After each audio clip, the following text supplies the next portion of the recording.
What the is this? A car or a stainless steel brick someone left in the garage. This is the Tesla Cybertruck, the so-called car of the future. That looks like it was drawn in Microsoft Paint, using only the straight line tool. Built with steel tougher than your mom's noodle pot, sharp enough to slice grocery bags, and shaped like a giant doorstop from the side, a shipping container from the back, and a cheese grater from the front. People laughed, they memed it, they roasted it. But here's the punchline. The joke became the headline, a statement, a symbol. Call it ugly, call it weird.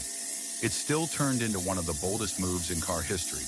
That's why the Cybertruck isn't just a meme, it's a legend. So hit subscribe, smash it harder than your cracked phone screen, faster than your Wi-Fi, dies on Netflix or don't, and just pretend you were here first.